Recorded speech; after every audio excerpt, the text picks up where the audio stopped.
we are talking about Order of the Phoenix, which is just a wild book. So, well, what are some what's everybody's thoughts on the Order of Phoenix? How does everybody find this book, generally speaking, and just kind of general feedback on this book? Because I think it's kind of polarizing. It's one of my favorites. Yeah, how come? I think it's because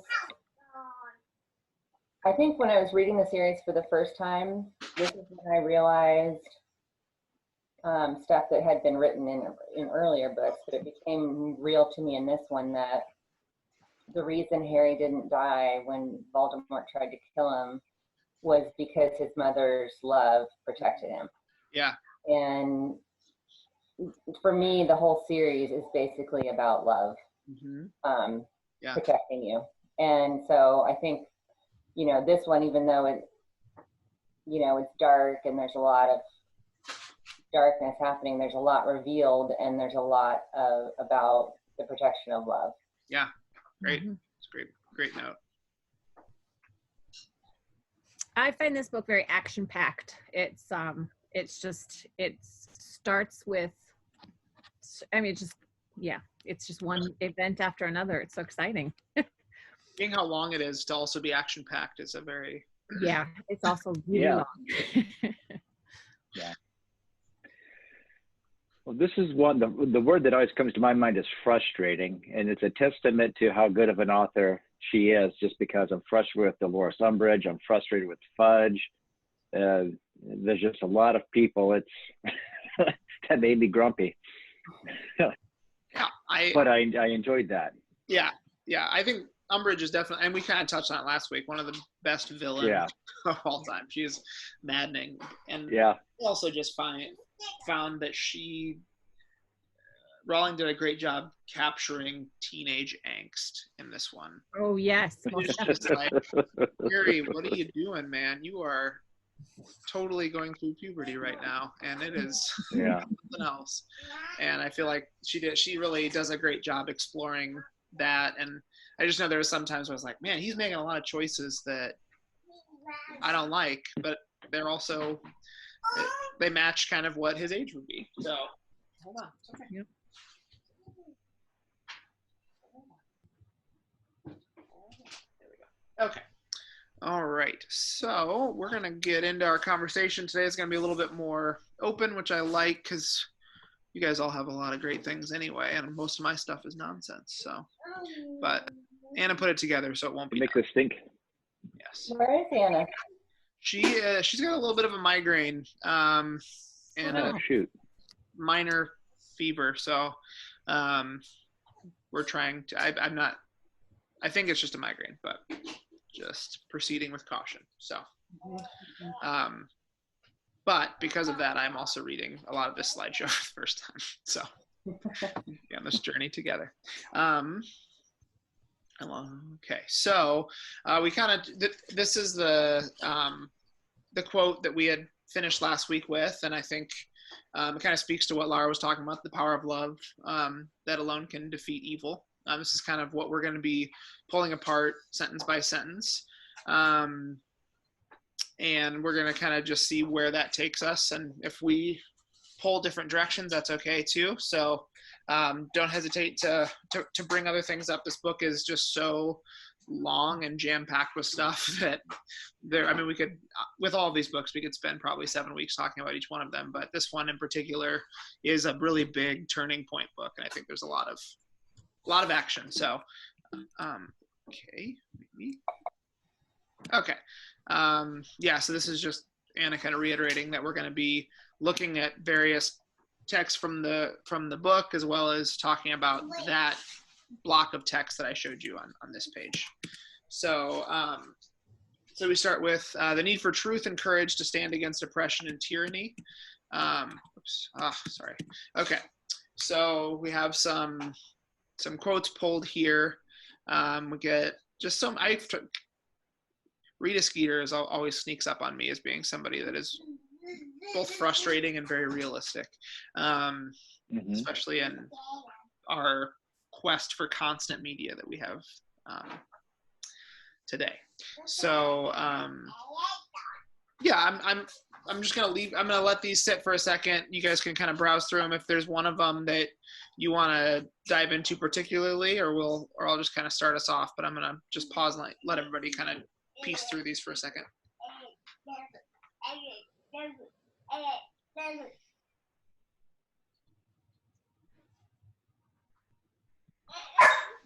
Bentley?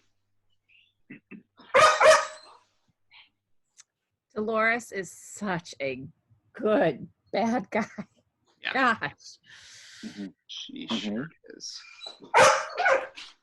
And Fudge with, his decisions, his decision. It's his decision. Mm-hmm. He's got to be controlling it. Yeah. And there's such a, I think we talked about it a little bit last week too, the connections between what's happening in our government today and how that like pull for control is so challenging right now. Bentley?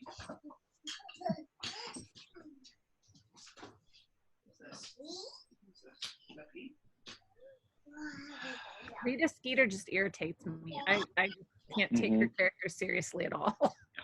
Yeah. But, So I'm still struggling to get through the fourth book, and I'm in the middle of Rita Skeeter right there. So yeah, she's one of those my characters. ability to get one of those done a week. Go ahead. No, you're good. Go ahead. All I was going to say is the bad thing about the fourth book is that they start to get so long that I can't get them done in a week. Yeah, so that's a tough turnaround.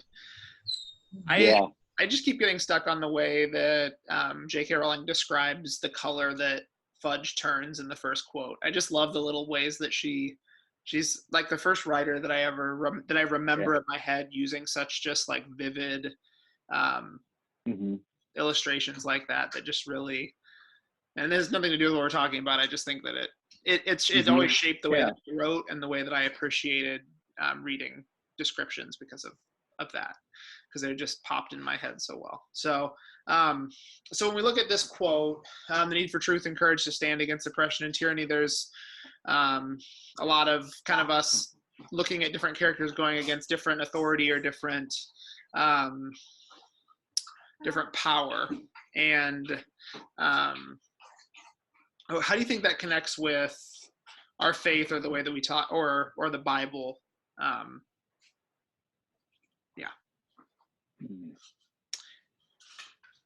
How do you see that power struggle play out in the Bible as well?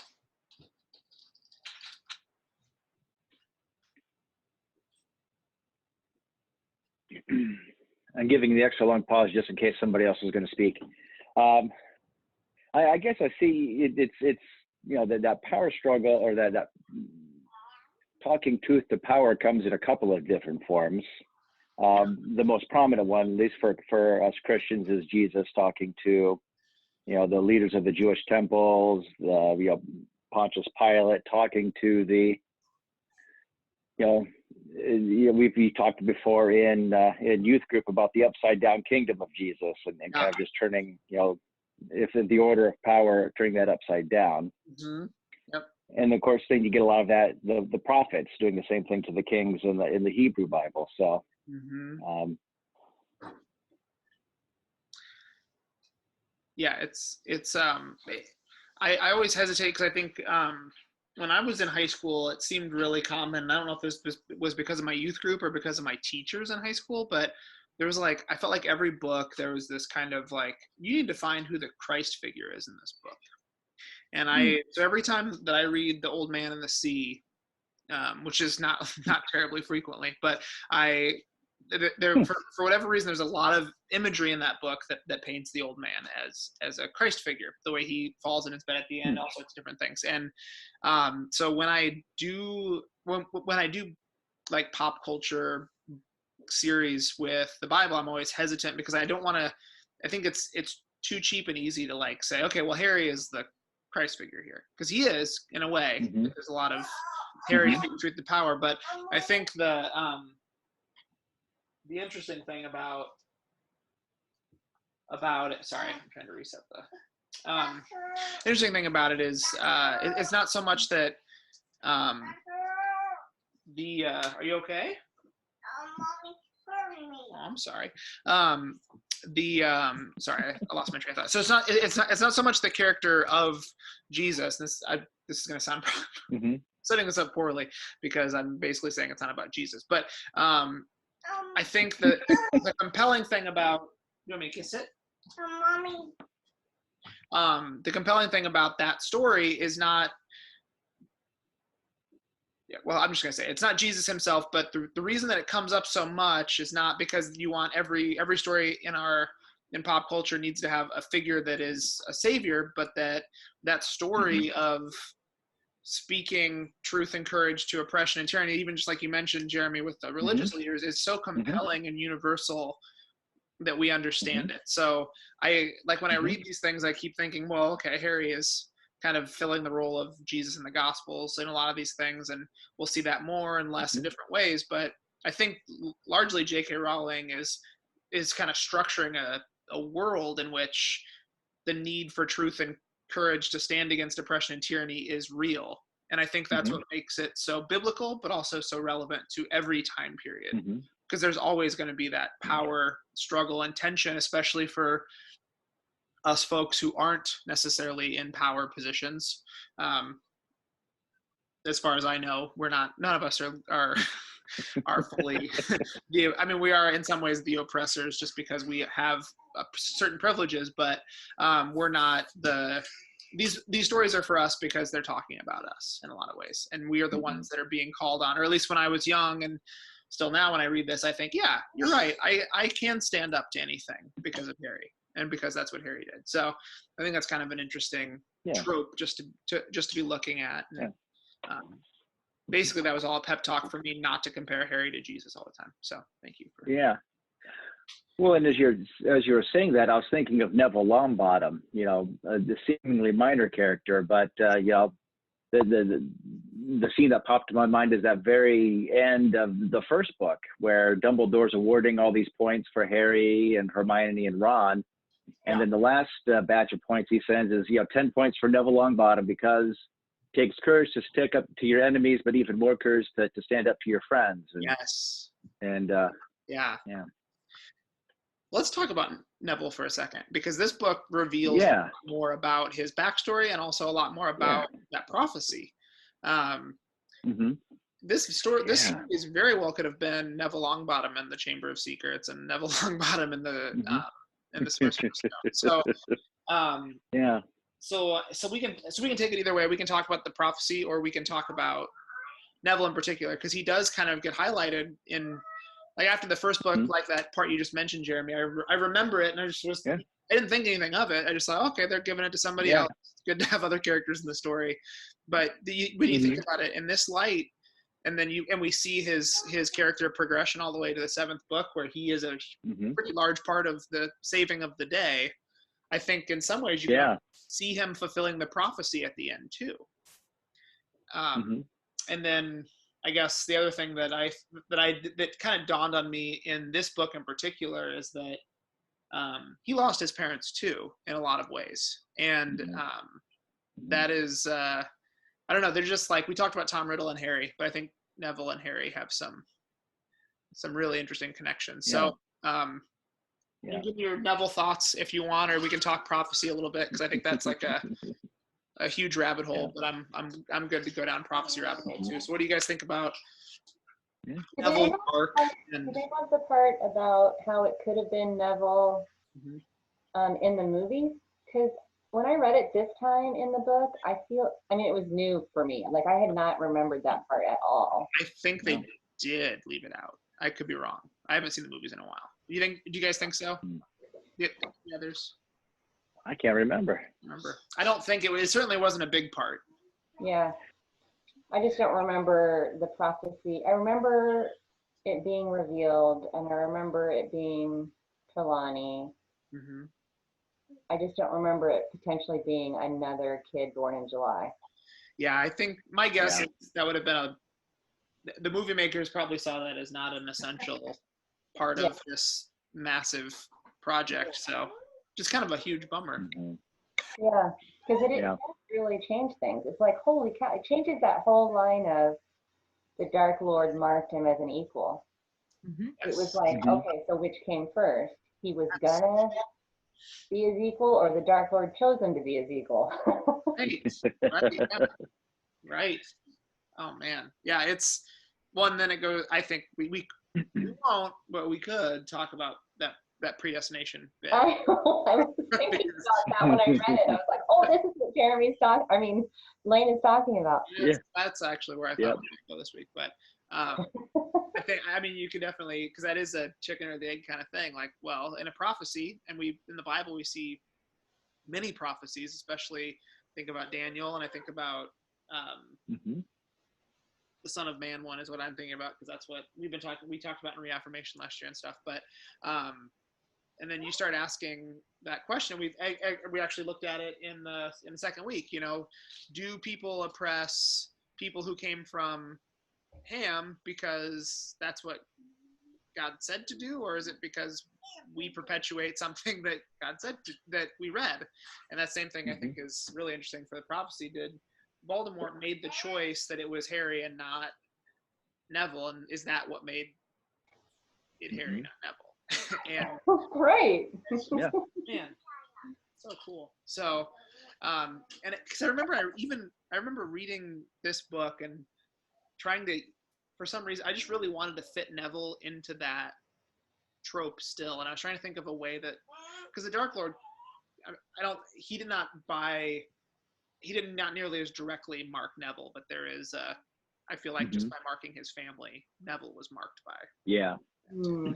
So, Mhm. but man, yeah.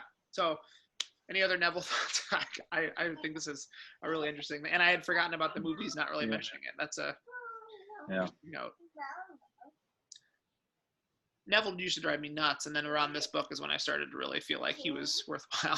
So, which Yeah. This is where he stopped being a bumbling idiot, yeah, it started being a level. which yeah. But I just the moment in the 7th book, which we'll probably talk about when he takes the sword, is just like, man, he did fulfill because that was the last Mhm. books left, right? If I remember right, that I Yep. know I'm getting ahead of myself here, but he was the one that did that with the snake, right? Yep. Yeah. Okay. Hopefully I didn't spoil it for anybody. You guys have already. No, I can see that. I can't remember the timing. Neville. Yeah. What I'm trying to remember, I'll because get to that point. You're not there yet, Jeremy? I'll say I'll get there in about a month or so, and I'll have forgotten, so it'll be good. now that I'm thinking about it, in the movie, did that happen the same way now? Well, that's because I'm picturing the movie, and I'm like, okay, I can see the sword, I can Yep. see him pull it out, but Mhm. I think it was. I just don't. I think that the impact wouldn't have been nearly as. I feel like we didn't earn it with Neville as much in the movies. Now that I'm thinking about the development Yeah. of the character, I feel like we have a lot more intimate understanding of him. well, it's a funny group in this book too because Ginny becomes more involved. She Yep. develops confidence, Yeah. and then Luna, and of course, having Yeah. Luna. I read the voice of or read Luna speaking in the book, I hear the Luna from the movies, who was so perfectly done. Yeah. Yeah. It's just such a funny little group of people. Mm-hmm. And Luna ends up being fabulous when they get to the ministry, Hmm. where the other Yeah. ones all get injured. She's fine. Mhm. Yeah. Well, she gets, she understands the kestrels, or is that what they're called? The horses, the skeletal horses, kestrels. Yeah. Yeah. And yeah. Was that this book that the Testrals came up in this book, right? Is that, Mhm. I think so. Yeah. They flew them. They flew them to the ministry. Oh yes, thank you. Mhm. That's right. The way that J.K. Rowling the way that she holds death, and the way that death is like becomes is a character, is such an interesting thing, because it doesn't, I feel like she does some, because the way that we talk about death and life and in books and everything, it's negative. Obviously, we don't want to die, but she gives an element of power to those who have experienced death in a different way that I think is really dignifying to say, like, there is a power of and a depth of understanding of creatures and creation if you have experienced something the way that those people have. And I think that's really interesting. Anna's telling me that I should talk about death later because we're going to talk about Mars. Almost on. Okay. So the power of spiritual warfare that must be practiced and not just understood in theory. So now we have some heavy Hermione stuff with Umbridge. So I'm going to help him, and I'm going to pause while we browse these quotes. Can you say hi? Hi. Thank you. Bye. Hi. You blow him a kiss? Oh, that's nice. That's nice. Okay. Here you go, pal.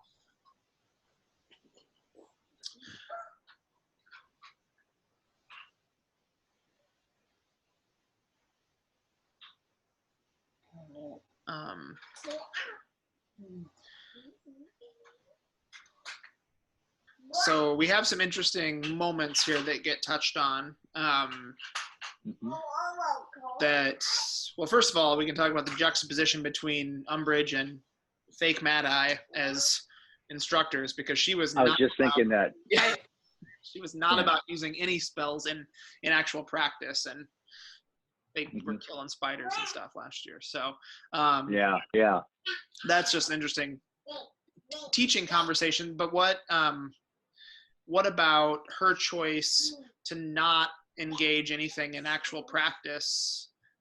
What does that say about her character? How does that speak to her as a larger character? Because I think it kind of says something about some of the things we don't like about her, maybe. Anybody have any? Or we can just talk about Umbridge a little bit, because I know everybody has strong feelings about her. She's delightful. Yeah, she's the best. No. She's my favorite defensive against the dark card. Yes. Well, so like that, her decision to do nothing in practice flies in the face of what every other teacher has done in this particular class. And I think that it seems like one of the things that frustrates me about her is that, I mean, aside from the fact that she's just a monster, is that she's not actually preparing them for anything. And we, as the reader, have this, like, the omniscient voice where we know what's happening. So we know that there is a threat looming, and she is part of the establishment that is saying that there is no threat. And so it becomes like this double thing where not only is she the worst, she also is actively making it so that the students have to make a militia to fight. Yeah. And which is pointed out in the second quote there. With basically them saying Harry is the perfect person because he's done it before. I read, I don't remember this part when I first read this book, but reading it this time around, Umbridge admits to sending the two Dementors to Privet Drive. Oh, yeah. Harry and Dursley, and I'm not sure that's in the movie either. I'm not sure if we know who does that in the movie. I can't remember. I really want to watch this movie again. Yeah, I'm curious now. But the fact in the book that Umbridge orders those Dementors to go makes everything then that she has done up to that point even worse in my mind, because before that it was like, oh, she's this power hungry, ignorant person who just wants to stay in power and wants to have control. But then that she actually ordered the Dementors, it's more like, oh, well, maybe she was really controlled by Voldemort, or she is actually evil, or I mean, what do you guys think? Like, I didn't even thought. Yeah. So I don't remember her sending the Dementors at all. Did she say why she did that?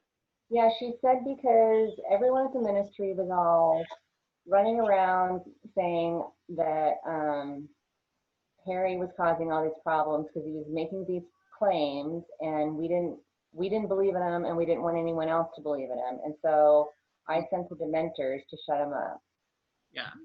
Oh, so she wanted to kill him then? Yeah. Okay. Yeah. Gosh, that's a big point. How did I miss that? I know. Like, I was reading that, and I was like, what? I don't remember that. Yeah, that's Yeah. Wow.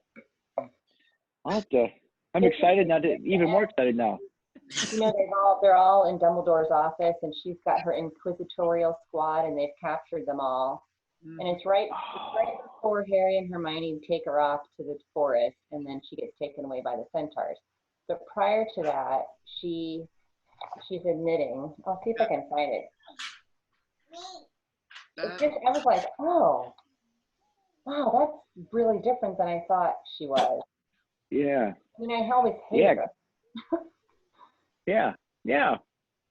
Because I always thought that she was just kind of the company man or whatever. You know, she was just toeing the company line with the ministry. But that gets much more nefarious. But as if we that's talked possible. about before, I think in the third book in particular, we kind of get this sense of, is the ministry has control over the Dementors. So are we still having that conversation? Is she still just very aggressively trying to keep the ministry clean in that? Right. Because because this book is so interesting, because it seems like there is two villains. Like the ministry is like is a villain to Harry, because they are actively trying to put him, maybe not kill him as much as we think, but they're definitely trying to hurt his reputation, which effectively will kill him or eliminates the ability. Do you want to jump in? Maybe I'm just gonna sit here and listen. Okay. It's so interesting.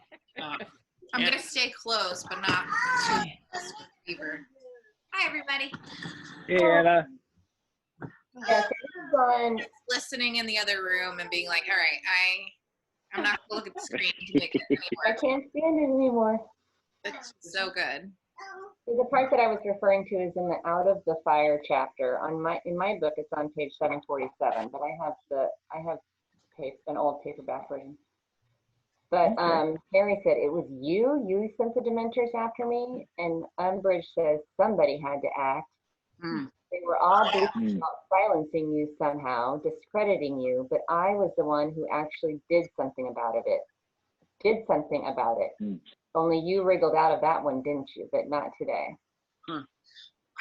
See, when I hear that, I keep thinking like she is like so bought into what the ministry is propagating about Harry being like the bad guy in this, because they're so afraid of the news, or she truly doesn't believe the news. And I think maybe it's the ignorance of her that makes me She's just the worst. dislike her so much. But So do you think it's like the arrogance of the power hungry that means that's why they're not believing that he's back? They're just so arrogant, they couldn't possibly believe that he would be back. And so because they're so arrogant, they're like, well, we're just gonna have to squash these little people who are trying to tell a story that we think is not true. Right. I think, sorry, I agree with you. I think she's very insecure, and that's why she has to hang on to that power so intensely. And that's why she won't let them actually practice magic, because, oh my gosh, what if they're better at it than she is? And then just the whole fact that she's got to be the one in power. She's got to control these children because they're going to destroy everything. Yep, I like that. Yeah, I don't like that, but I like what you're saying. Okay, what do you need? I'm out. Okay. Okay. So here's so if we're thinking about biblical and gospel tropes without me saying that Harry is a Christ figure, because I need to practice not doing that for my English classes. So in this role then of this power, I can see how do you see that power role of refusal to believe something play out in the Gospels? Who can we associate Umbridge with?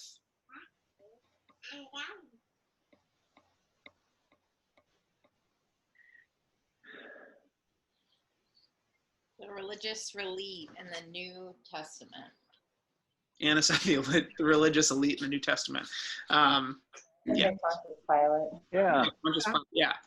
Yeah. So we kind of have two things working in the Gospels. We have this religious idea that there's no way that, I mean, it's kind of almost the same thing. There's no way that God could be back. Like the second coming, there's no way this is what it looks like. And I feel like the ministry is having a similar experience where they're saying, well, okay, I think there's one specific about sorry, apparently I'm just choosing all of the things we're going to talk about later. But the ministry is basically saying, well, there's no way this is what it looks like for Voldemort to come back. There's no way these kids are the ones telling us. And then we also have this like power struggle where if Jesus is a king, the Roman, like the empire is freaked out too. And I feel like there's a power dynamic that's happening with Harry and the ministry as well that we see. It's not just about Voldemort. It's about, they're afraid of Harry. I think they're afraid of the power that Harry has as a person because of his fame and his ability to control that way. Yep. So. And they were already afraid of Dumbledore. Yeah. So, yeah, that just sort of, I mean, Harry just sort of stepped into a bad situation. Yes. Yeah. Well, and Harry was like the youngest seeker in 100 years or 1,000 years for that, and then like he just won the Triwizard Tournament. So it's not only like he defeated Dumbledore when he couldn't walk, but like he's gaining fame as he is an adult too, or like as an adult, but like as a teenager, and he's holding sway. And like, who knows? All of a sudden, a deranged Harry shows up with a dead kid. Is he really deranged? I think that like if you don't know anything, and he's Dumbledore's protege, so I think there's a lot of elements that make Harry really dangerous to the powers that be. So I think it's an appropriate, even though it's the worst character ever. Yeah. I think it all just comes down to like to Umbridge and the ice, like all that fear is all in her, embodied, and I just hate her. So.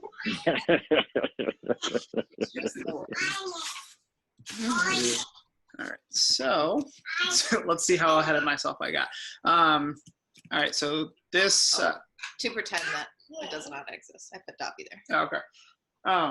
The strategy on the part of evil is to pretend that evil does not exist. So I'm going to pause for a minute, let everybody just kind of browse through these. And if anybody has something they want to jump in on, feel free. Well, that piece that you just said there put my mind to C.S. Lewis right away. I think in the Screwtape Letters, where he talked about, you know, people make two mistakes when they're talking about the devil, but evil. Yeah. You know, they either pay too much attention to evil or they deny that it exists. And so, or too little. And is there a Just strategy? to echo what you said. Yeah. Is there a strategy too? Like if that's where we're going, is the strategy of the devil in C.S. Lewis's writing, or you know, further theology, is to pretend that it doesn't exist, or that the devil doesn't exist, or evil doesn't exist. So. Yeah. It's an interesting. It's a tactic. Yeah. That and I don't know if how familiar everybody is with it, but the whole thing is a series of letters from Screwtape, who's high up in the bureaucracy of hell, to his nephew Wormwood, who's a junior tempter, and he's giving him advice about tempting people. And the other thing that they talk about is giving people evils in pairs, so that we pick the lesser of the two evils, but we're still picking evil. But anyway. I feel like that's always been doing it lately. Yeah. I mean, not just lately, like in the last, since 2016. Yeah. Huh. Huh.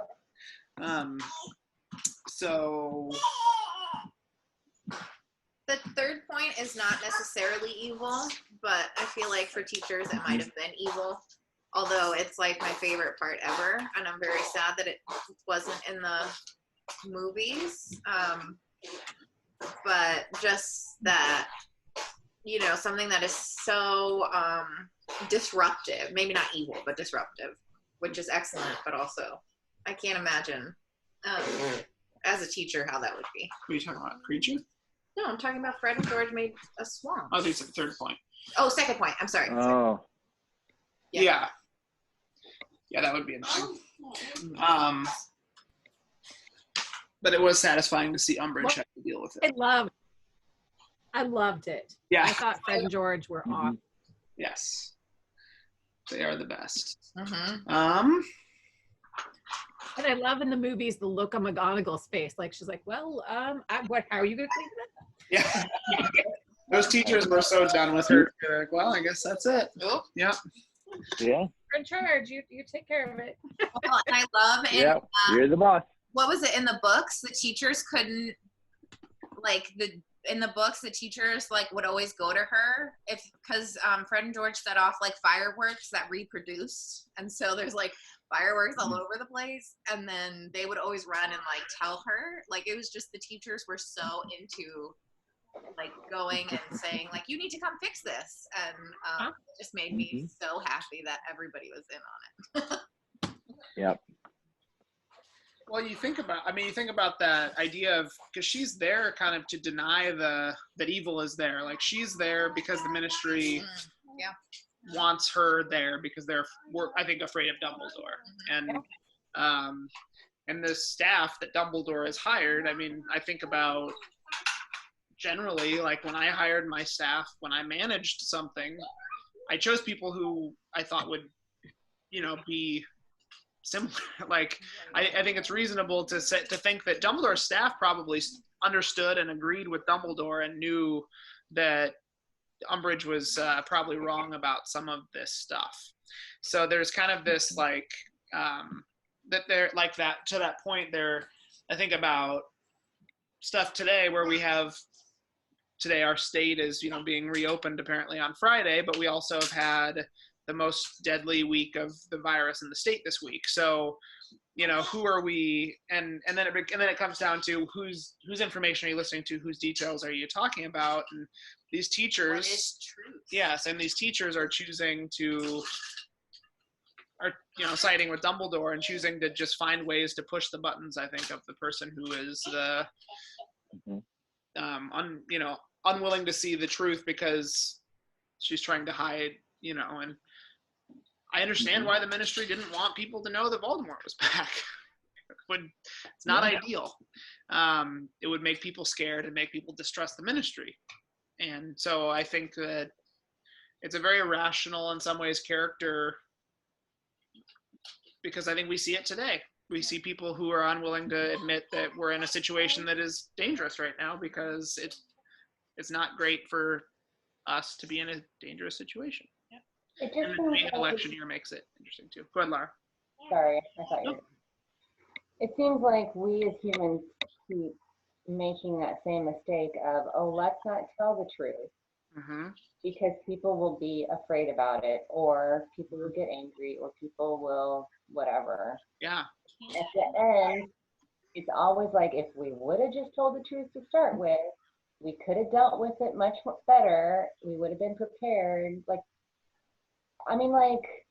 hundreds of times over. Like, how many times do we have to keep doing this? Just be transparent.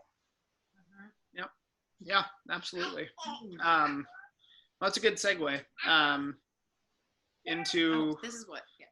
the danger of officials, political or religious, seeking to rule over people rather than empowering them.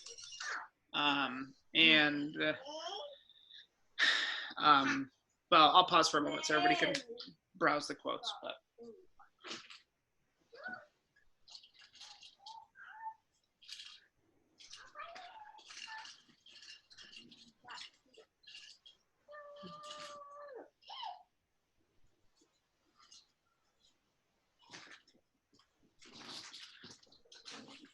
second one cracks me up. Dolores's title is just like That whole scene was excellent. so funny. And I don't know.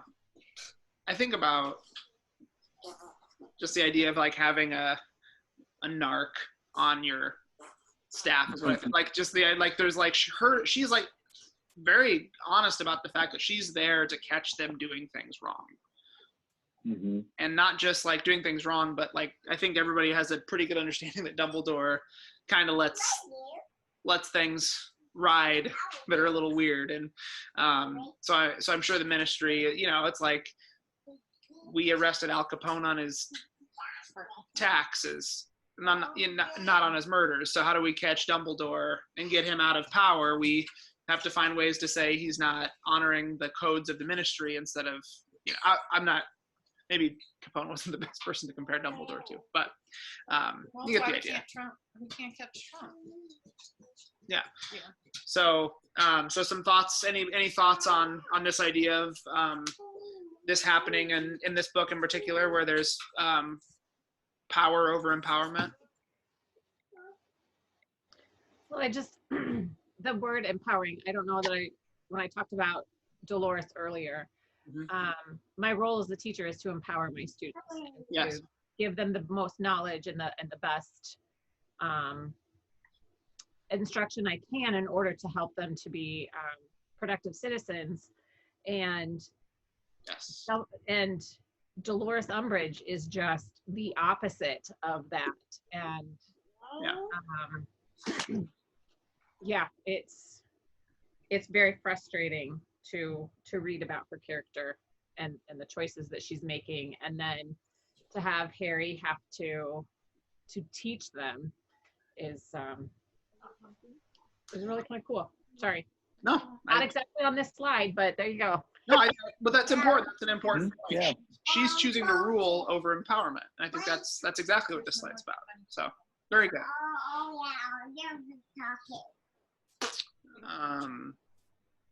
And then I'll just kind of lay this question alongside. It might be similar, but where, you know, if we're looking at the gospel overarching narrative, what do we see? Mm-hmm. How do we see this happening in those stories as well? Mm-hmm. Or what's our comparison there?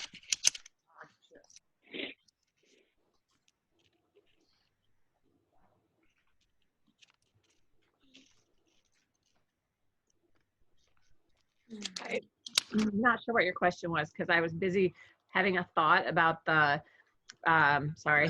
No, it's okay. And having an down here, by the laws laid down by the Department of Regulation and the Control of Magical Creatures, any attack by half-breeds, such as yourself on a human. Yep. The racism in that, Yep. you know, I'm just like, wow. Yeah, great point. Talk about not empowering. Yeah. Go ahead, Laura, go for it. Sorry. No, you're I good. was thinking that Jesus was all about empowering Mhm. people rather than ruling. Yeah. I mean, he didn't walk around telling everybody a whole bunch of rules or that Yeah. they were breaking them or, you know, Just the that opposite. he's going to catch them. He was like telling them stories Yeah. and teaching them how to treat people Mhm. by example. So in terms of empowering,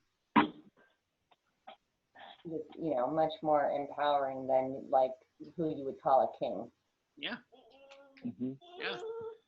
In fact, oftentimes the leaders were trying to catch him in betrayal of religious laws and rules. So it kind of does. Maybe I should have compared him to Jesus, not Al Capone.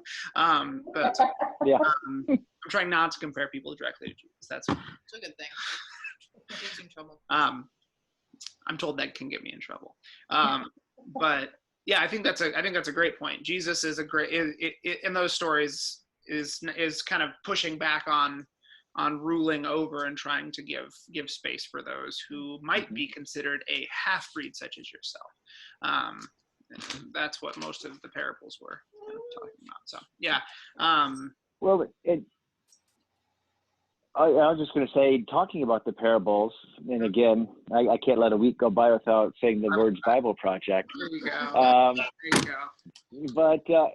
But part of what really worked about the parables was that they weren't, directly allegorical. They weren't forcing the listener to assign meaning, but there's enough information there that the listener could, on their own volition, figure out, the meanings that Jesus was providing. Right. In a way, there could have been tyranny is a really strong word, but sometimes when we're telling stories that we want to get a point across, we're kind of taking away that person's will to interpret and to put themselves into that. And I think the parables forced us to come to that ourselves, as opposed to him beating us over the head with it. Yeah. Okay. I like that. Yeah. Although I wish you would have beat us over the head with it, but it probably wouldn't have worked. No, Because we would have just turned off and ignored. Right. We wouldn't need pastors to tell us what to. Gosh, it's like my favorite Kierkegaard point is he says there was a duck village and all the ducks waddled to church and the duck pastor stood up and said, you can fly, you have wings, you can fly. And all the ducks waddled back out of church and said, that's a really great sermon. So I love it. It's my favorite. Yeah. Yep. All right, so let's talk about The Power of Love, the song. And we can talk about it from Harry Potter too. The Power of Love. You got like a Huey Lewis reference. Yeah. That doesn't happen every day. No, it's a very special part of our class when we get to do that.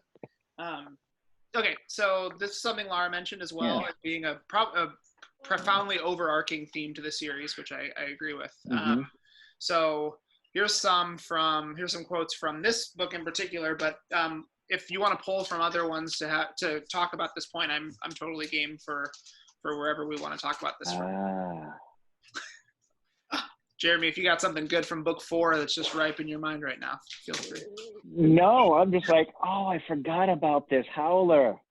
That was I just thought that was a really cool part. And that's where you started to understand a little bit more about the relationship between Lily and Petunia, I think. I don't think there's a whole lot about it beforehand, other than we knew that Petunia was really ashamed of Lily. Right. Or we thought that Petunia was ashamed of Lily. There's not a lot in it either. And Dumbledore doesn't explain. I want to know what his last was. Letter? Was it regret? I'm so curious. So I'm always going to be curious about that. Yeah. Was this I don't feel like this was in the movie. I don't remember. I'm not sure who's seen this movie most recently, but it seems like the Petunia thing that suddenly starts developing here in the last few books doesn't show up. But it doesn't really matter. I'm just trying to think about that medium. Because they never do talk about that, but in my mind, trying to fill in between in the spaces, the Potters knew that they were being hunted down by Voldemort. Right. And so, there's this spell that got put on Petunia. We find out what in book, we find out here. I can't remember that, Harry's got to spend at least part of the summer there each year to gain that protection. And so there had to have been a conversation between Lily and Petunia in the weeks or months leading up to their deaths, just to say, this is happening. If this happens, we need you to take Harry and all that. I think so, because Dumbledore says that he made that decision. I don't think Lily had anything to do, because Dumbledore says that so it's old magic, that it's the mother's blood, and so then he went to the closest thing to the mother's blood, which is the mother's sister. Okay. And I thought when he said, remember my last, his last was the letter that he left with the infant Harry Yeah. on the doorstep. Hmm. Oh, okay. I Yeah. didn't, So this was from Dumbledore then, not okay. Mm-hmm. Sorry. yeah, the Howler is from Dumbledore. Oh, okay. He basically says he puts all the details in the letter, and then as soon as Petunia accepted Harry, then the charm was in place. Okay. Yeah, because on page Okay. 836, it goes on, wait, said Harry, wait a moment. And he went and he sat straighter in his chair staring at Dumbledore. You sent that Howler. You told her to remember. It was your voice. I thought, Dumbledore, inclining his head slightly, that she might need reminding of the pact she sealed by taking you. I suspected the Dementor attack might have awoken her to the dangers of having you as a surrogate son. It did, Harry said quietly. Well, my uncle more than her. He wanted to chuck me out, but after the Howler came, she said I had to stay. Okay. So, yep. Yeah, because that was after Dudley was attacked by the Dementors, and of course Dudley's the center of the universe for them, and yeah. Well, so this idea of this like old love, or not old love, old magic that comes up, and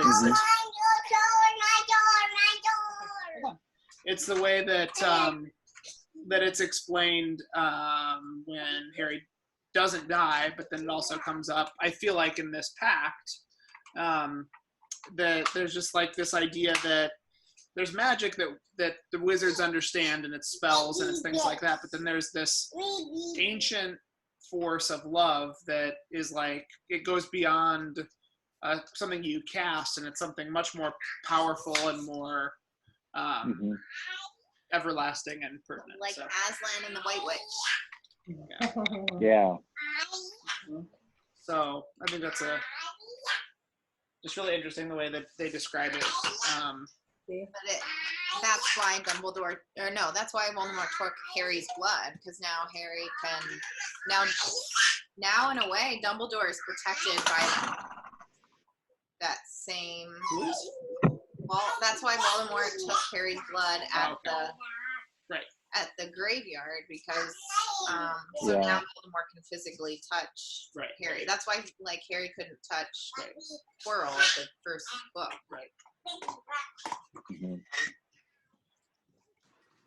It's an interesting. Yeah.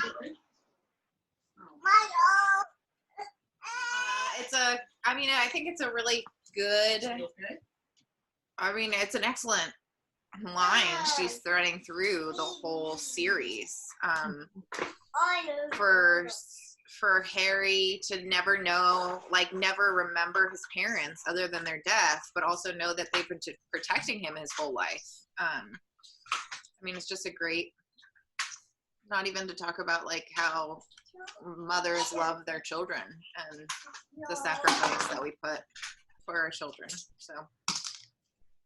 Yep. Yeah, and that it's more powerful than Voldemort. Yeah. Right. Which means it's more powerful than death, in a sense, I think. Which. So is Lily Potter Jesus? Who? Well, I guess we can. In a way. Sure. She gave herself up so that Harry could live free of death. Yep. Well, we solved it. Oliver, please don't go outside. Okay. There's a lot more we could talk about for this, but does anybody have anything else they want to add for this one at the moment? No. Yeah. All right, so let's go. Oh boy. Okay. We'll do one at a time. No, this is your point that you wanted me to I put know, in but I'm here. gonna go check on dogs. All right, so this is Lane's point that Lane really wanted me to put in here. So we have like the beginning, middle, and end of our interactions with this veil. So Harry, he goes to it, and this was a really hard line to pick, just because there's so much in this 773, 774 of like Harry being baited like Harry, and again we see like the Testrals, that Luna can see them because she's experienced death. She can also hear the whispering behind the veil, like Harry. Oh. So people like, nobody's talking, Hermione says. So like people, it's very interesting that like in this book specifically we're seeing them get tied together, bonding over their experience with death and how they can see and experience the world differently in a way that nobody else can. So anything else you want to say about that? Well, that whole thing just really fascinated me. This, because when I read this book, I think I must have been really in a weird headspace theologically this entire book, because everything that I was reading about made me think about what this meant and what this was trying to say. I actually think it might have been right after I bought the all of the books about God and Harry Potter. But so this idea that there is just this afterlife behind the veil, just like people there talking and interacting, and was just really interesting to me. And then it made me wonder what else is going on in the ministry of magic, if there's a place where, Well, they see planets. I mean, yeah, there's just so much, but like the I don't know, the Department of Ministries, that whole thing is just, I have a ninja behind me.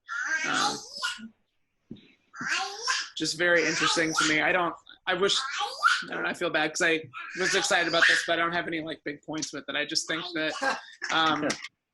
the veil is, this idea of death and love come up so much in this, and to have Sirius have his death happen in this setting is just so wise and so intentional. I think it's just really interesting that they're, because this is like the embodiment of death on the other side of it. So Yeah, can I say something? oh please, yeah, please. When I was reading the part at the end of the book when they're packing up and Luna's posting things around at the different schools about her stuff that, because she's dealing with stuff. And she told Harry that, Harry's like, oh, I'm so sorry that people steal your stuff. And he says, okay, they always give it back. It always turns out it's a deal. And then somehow they get to talking about death and. yeah, that's the third point on this. Oh, okay. Yeah, go ahead, keep going. I'll just pull it up so we can see it. Yeah. Oh, yeah. I was reading this part this time and I started to cry. Yeah. I don't remember this part either. I don't remember the whole thing about the people beyond the veil last time. I don't remember the talking beyond the veil last time. But reading it this time and then having Luna and Harry talk about it, it's not so bad. Like and she's like, yeah, you heard them beyond the veil, didn't you? I was like, oh, that is so sweet and wonderful, and I don't know. Yeah. It just really hit me this time. I don't remember the part about people talking on the other side last time. Yeah. Well, and that's not like the first time that Luna has like affirmed Harry, like when he's like, oh, what are those horses? And she's like, I can see them too. And he's like, I might be crazy, but to like have somebody with your style of crazy is it keeps you looking through like people. the best. Well, and they just always seem to do that, where they have like, they give you like the most unreliable or most questionable character, and then they put the greatest truths of the series in them. So you're left to wrestle with how true, like Luna believes all of these things from this tabloid that her dad runs, and believes in all of these tiny creatures and stuff. So Rowling builds this like reasonable doubt that when she talks about a creature, she might be full of it. And then she immediately puts Harry in front of something that only he and her can see. And then as the reader who is expecting, I always expected that I just knew all the information. So to find out that I didn't, or that I didn't understand if I was dealing with a reliable source, was just really interesting to me. So I like this relationship, and I like Luna for that reason. And I was convinced that Harry was going to marry Luna because of that. But, Well, I think on Hi, a Alex. level, hey Alex, I think on a level, it's so healing to see these two characters that death, like, stepping back, death does not subtract something to us, but it adds something to us. That yes, we lose people, but we gain wisdom and we gain insight. We gain community in a different way than we've never had before. So it's just incredible writing. It's just so. I mean, I curled into a ball and I wept the first time I read this for like days because I love Sirius so much. Just days. I just like, after a whole book of Harry being just a little crappy teenager and being just like the worst, and then for him to lose his like most beloved person in the world, I was like, nah. Yeah. This is like the book that I will not read multiple times just because I hate Umbridge and I hate Harry in this book. Awful. So in the, well, this is not the version I wanted. That's okay. I'm going to read this to you from the New King James because, well, okay. Hold on. All right. Okay. Maybe you should. I think that'd be awesome. It's very beautiful. 51 through 53. Okay. So this is NIV, close enough. In Matthew 27, so we're the moment of Jesus' death on the cross. Matthew 27, 51 through 53. At that moment, the curtain or veil of the temple was torn in two from top to bottom. The earth shook and the rocks split and the tombs broke open. The bodies of many holy people who had died were raised to life. They came out of their tombs after Jesus' resurrection and went into the holy city and appeared to many people. So, first of all, zombie apocalypse in the Bible, really interesting. But when I read that, I just can't help, like, those people were, just like we see in this veil, there's people there, and they're moving about, but only some people can experience them. The priests. So yeah, I guess in that is Harry, like by experiencing death in the way that they have. What is J.K. Rowling? If we're going to tie these two veil experiences together, which is what I'm attempting to do. What do we think J.K. Rowling might be telling us about death and love? If that makes any sense. Luna says that it's not as though I'll never see Mom again. And I think that's, Rowling's talking about the fact that there is life after death, and that, and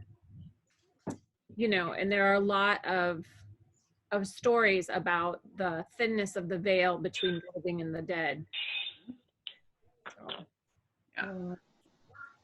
Yeah, I do think that she's pulling on a lot of different stories about the veil is not just the curtain in Matthew, but it is that idea of the semi-permanence of life and death being so thin that we can see the shadows of death constantly. But. Well, and the best, like the most beautiful part of this writing is like after the second verse, Harry like goes to get Sirius. Like and Lupin just comes up and like holds him. Like I don't think Harry has any concept of exactly what is going on. Like he just says, I need to get to Sirius because he's there and I know he's there.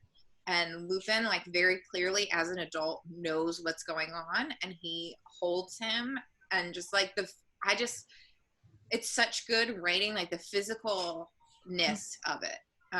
Like it reminds me so much of like adults' roles working with teenagers who are suicidal, and just wise adults that have an idea of how permanent death is.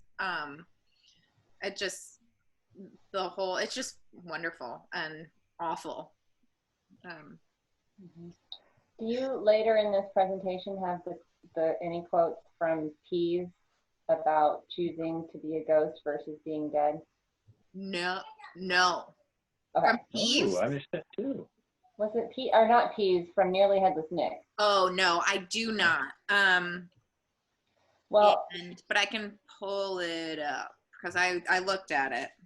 I was just thinking, and this reminded me of that too. This thinness between the veil, or this thinness between life and death being the veil. That another thing I didn't remember about this book was the discussion that Harry has with a ghost. It must be Nick. And because Harry realizes, oh, I can see Sirius as a ghost because there are ghosts. And so he runs to find a ghost, and he finds, I think, Nick, and he says, how do I see Sirius? And Nick's like, yeah, you can't. That people make a choice to either accept death and go on that journey, or they fear losing the life on Earth, and so they decide to live as a ghost and not experience death. And that was so interesting too, that, you know, there was sort of a regret from Nick that, you know, I'll never know what death is actually like. I'm not ever going to experience it. Right. He says, I was afraid of death. On page 861, I was afraid of death and I chose to remain behind. I wonder whether I oughtn't have. Well, that is neither here nor there. In fact, I am neither here nor there. He gave a sad chuckle. I know nothing of the secrets of death, Harry, for I chose my feeble imitation of life instead. I believe the learned wizards study the matter in the Department of Mysteries, which is why the veil is there in the first place. But yeah, great point. And sad that Nick is not surprised to see Harry. Like, that to me was so devastating that he he's been asked that question before. Right. And and that confession to make over and over, that like the heartbreakingness, like you'll never see your loved ones again who like you desperately want to see because you're here asking me. Not only do I break your heart, but then I have to confess that they were braver than me to walk into death. And I will never have that opportunity because of a fleeting moment or a life of fear of death. So not going to the headless hunt. Has anybody watched the show The Good Place? I just started it. Well, I don't want to ruin anything. So I'm not gonna say anything. It's a really interesting show that deals with the afterlife. But there is a question that comes up over and over again of like, kind of I think similar to what we talk about here, or what comes to mind, that like idea of like, well, so what does eternity look like even with God? Like how can something be so good? And this is just a human mind thinking about it, which is why it makes no sense. But how can something possibly be so good and so like consistently changing that I'm not going to be bored with it in, 200 years or whatever. And I know that time, like there's a lot of afterlife things that I'm not understanding correctly, but the show does a really nice job, I think, especially near the end of processing through that the way that Nick kind of did for us. So I was going to tie it together, but not enough people have seen it. So, and I don't want to ruin it for Lara because it's really good. So you're saying quarantine is the afterlife? Quarantine is the afterlife, yes. I hope not. It's a purgatory, maybe. Yeah. Well, I'm losing track of time, so maybe. That's right. Right. It's true. Moments stretch on, but weeks go by really fast. So maybe we are. Yeah. But anyway, that's not. We're not going to talk about that. Sorry about that. No, it's okay. All right. No, back. Okay. One thing. I'm told to do one thing at a time. Okay. So more dangers for our faith, because I think these are just really great. Okay, so like Lane really loves the veil. I really love the brains, because like this is such a freaking good a good writing. So we hear originally that they walk into this room and there's this like tank of brains. And Ron says, honest Harry, they're brains. And this is after like Ron has been hit with a spell. He's kind of silly. And so he's kind of joking. And so the rain comes and wraps around him. So he's out. And then later we hear there were still deep welts on his forearms where the brain's tentacles were wrapped around him. According to Madame Pomfrey, thoughts could leave deeper scarring than most anything else. This was perfect. Gosh. Okay, tell me more. Why was it perfect, Laura? Because my thought, speaking personally, Mm-hmm. nothing scars me more than thought. Yep. Like, yeah. I mean, you know, talking about ruts in your brain and how your brain processes things, like your thoughts can make you go crazy. Yeah. And I think that not necessarily being a parent that's old enough for a kid that doesn't, like, he can't verbalize emotional pain yet, but as being a youth leader, dealing with teenagers, dealing with myself as a teenager, it's so much easier for a kid to, like, have something that I can put a Band-Aid on physically. Yes. I'm sure, like, as you guys are parents of older kids, you can totally feel this, that, like, broken hearts are so much harder than broken arms. Mm-hmm. So, Mhm. Yep. just a fascinating look, and something that I missed like the first 3 times I read through this book, and then I finally was like, this is like the most profound thing I've read in this whole book. And then shame, which I think this is a really important, weird line that we can pull, like this string, that Harry never felt dirty, contaminated, as though he were carrying some deadly germ, unworthy to sit on the underground train back from the hospital with innocent, clean people whose minds and bodies were free of the taint of Voldemort. He had merely seen the snake. He had been the snake. He knew it now. So there's this whole section of this book that Harry thinks that he is Voldemort. And as much as, like, this is such a interesting, like, I'm seeing, so, like, I'm reading what am I reading? The Outlander series, and I've been watching the Outlander series, like, no, like, it's just my deep dive in quarantine. But this is exactly how they talk about rape, like physical abuse, that there's this deep shame of feeling dirty, of feeling violated. And I think that put in a different light what Voldemort is doing to Harry through his brain. I mean, it's just a really interesting line, and something that, like, as an author, I don't know, how did she even come up with it? So any thoughts on that line of thought throughout this book?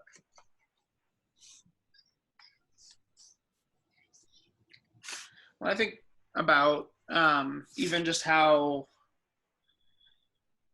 so, like, the strength of Harry in some ways is that he's able to confront Voldemort over and over again and come back from it. And in right now, what he's working through is this idea that the strength that he has feels like a weakness. And so when I read this, I also what comes to mind is just the ideas that, like, the things that we hold, and this might be a shame thing, it might be a just different thing, but some things in our lives that we hold closest to us are sometimes the things that haunt us the most too. So Voldemort and Harry are close, not because Harry wants to be, but because they're tied together by something that he had no control over. But I think about, like, if I this is going nowhere.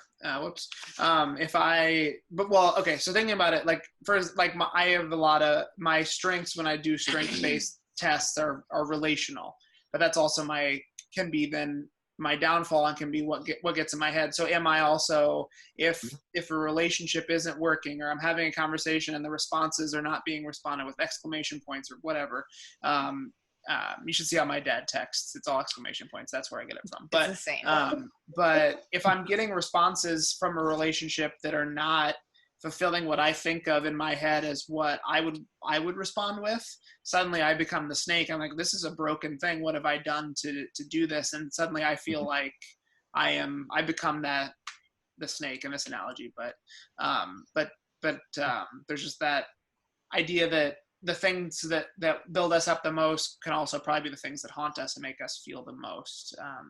Well, and Harry struggles so much with that, with the not knowing, well, why am I being able to view as the snake? Why am I seeing these things? And he has, through the whole series, he struggles so much with that, trying to figure out the relationship. Why is he seeing these things? Why is he experiencing them as Voldemort or as the snake, or you know, just lots of questions that he struggles with. Crazy. Now just look at this language and think about biblical language that deals with snake. Snake. And Snape was a false misdirect this entire time. Yeah. Not a snake. Yeah. There's just a lot of innocent language and a lot of like sin language here. Mm-hmm. Well, and what's striking me here in this quote is Harry's looking at all these people and he thinks they're innocent and clean and whose minds and bodies are free of taint. Yeah. They may not have Voldemort's taint. They've got something else going on. Yeah. That may be worse, or, you know, and so that's the hard thing. It's, you know, I see people, you know, oh gosh, you know, people who are, you know, doing public speaking and sound so intelligent. And I say, boy, I wish I could just be cool, calm, and collect like that person. And I'm thinking, but it could very well be that, boy, that person didn't sleep the night before because they were nervous about talking, just like I am. And you know, so everybody's got a story there. Yeah. Good point. Not as interesting as the one that Harry has, but we all have a story. Right. Yeah. It's a great point. Yeah, I like that. One of the things that we've talked about and I've read about during this time in particular is that it's really important that we don't over magnify or over simplify people's trauma or people's pain, because just because somebody's pain might not be having experience with the virus or losing a loved one, it might just be having school get canceled, which in any other year might seem like a super cool thing. That doesn't mean that their trauma or their sorrow is any different than someone else's, and we shouldn't ever in these situations compare them. And obviously, I mean, Harry's is pretty insane. I mean, he's literally dealing with the Dark Lord, and you like. There's more here, but I think that it's kind of an interesting thing for us right now, especially just reading this and thinking like, you know, it's okay for all of us and for all of our families to sit in whatever trauma or frustration or anger or fear or distrust. What'd you say, Michelle? I said feeling, whatever feeling we're at, it's legitimate. It is legitimate, and there's no shame in it, and there's nothing too small, because you know, everybody is feeling something different right now. And I think one of the things that I really loved about the passage that we had for Youth Sunday was that we don't get to hear teenagers talk about this very much because they're not high risk generally. So suddenly they're an afterthought, and we're just tossing them around like, well, we'll go back to school because those kids won't die. Like, what are you talking about? That is a very large brushstroke to paint with. But also, those are some of the kids that are dealing with the most trauma and most sorrow because they're losing life experiences. And so I think that we just don't get to hear those as often. And I think that it's important, as Jeremy mentioned, that we understand that everybody is carrying something. And in this time, for us as humans and as neighbors to each other, it's important that we hear those things and remind each other that we're all, I guess we don't have to tell each other we're all snakes, but we're all we're all in this together, as High School Musical said. All those years ago. So that's it. That's the end. Okay. I'm gonna stop share because I can't even see Jeremy. I have a funny little quote to share. Yes, please. I saw this looks like it was on Twitter. I did a screenshot of it on my phone. I don't know this person. We're all just doing the best we can is my response to literally anything right now. Whether you tell me you chugged a box of wine, took a 6-hour midday nap, set up Christmas decorations in May, robbed a bank, or gave yourself bangs. Yep. I'm here for that Yep. energy. Yep. We just have to lean into whatever it is. Makes and sense to me. you know, and I think because I do think that there in different ways we probably all have felt like, well, I'm not doing enough, or I'm not doing X, or I'm not feeling Y.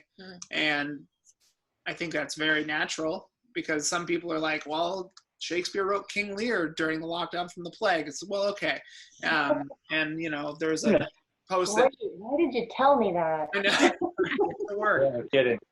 And there was a Billie tweet, a tweet that circulated yesterday that Billie Eilish, the popular singer right now, the headline was just terrible, but it said Billie Eilish wrote a song in its entirety during quarantine, and people were like, "Yeah, well, it's been like 50 days, so that seems reasonable for a songwriter." But if you're writing one song and your job is to be a songwriter, that's okay. If you're writing a 5-act opus that becomes famous for hundreds of years to come, that's okay. And if you're taking a 6-hour nap and drinking a box of wine, that's okay. Sanity. And if you're letting your son watch too many TV shows, well, It's a real and if your dog's pooping on the ground every morning when you wake up, then, That's not okay. Ooh. all right, we're working through some stuff here. Ouch. We're all working through some stuff. You got a jealous dog. Yeah. Mhm. Okay, so sorry everybody. There you go. I think maybe. Okay. So yeah, I think that's a good closing note to end on. And Last points in that love is the power that's the oldest in the universe, and then it conquers death. That's pretty cool too. What can we be praying for each other this week? Anything in particular? Same old. Yeah. Sanity. I want to rob a bank if Lara won't judge me. I won't get you. But I guess that's recorded now, so. I'll be the getaway driver. There you go. There you go. You just got to remember that for every That just sounds fun. Professor McGonagall, there is a Dolores Umbridge listening. So, Feel that in my soul. I thought you were going to say for every $1 you donate to the Baryonic, they meet let's remember. by $1. Let's remember, if you go over 25,000, it's not matched dollar for dollar. So Right. you know, keep the felony specific, and for the church. It's all going to student loans. Are you kidding? Student loans are frozen. We got 3 more months. No interest. You guys. Oh boy. Okay. Next week we talk about predestination, so it'll be weirder. And then resurrection. and then resurrection, which will be Weirder. fun. Resurrection is weird. Resurrection is weird, but J.K. Rowling's all about it. She does it better than the Bible. She does it better than the Bible. Well, Did I say that? I mean, I've compared people to Al Capone and Jesus accidentally at the same time. So, hi, Josh. Josh says hi. So we've all our feet in our mouths a few times today. So let us close in prayer. God, we give you thanks for this group, these conversations, as they get wider and as our conversations are more diverse. We just continue to encounter your word in new and different ways. Continue to be with people who are creating art that puts us in situations where we can explore your creation in fresh ways. We give you thanks for the oldest magic of love that goes beyond death and beyond the grave. Let us continue to encounter that love with one another and with the way we serve each other in this time of many feelings. We lift up all of those in healthcare, all of those who are delivering and providing food and grocery services, and those who are cleaning up after us, the people that we don't see who may not make enough money. we just be with all those who are dealing with unemployment and other fears in this time, and be with those who are not healthy. We just give you thanks for the ways that you've provided for us, and let us pour those provisions to others who are in need as well. In Jesus' name, amen. Amen. Amen. Amen. All right, everybody. 7:30 Thanks, on the nose. We're getting pretty good at this. We'll see you next week. We'll see you Yeah. next week. Talk about predestination. Yeah, I can't even- I'll be finishing up book 4. Yes. Perfect. See you, everybody. Bye. Bye, guys.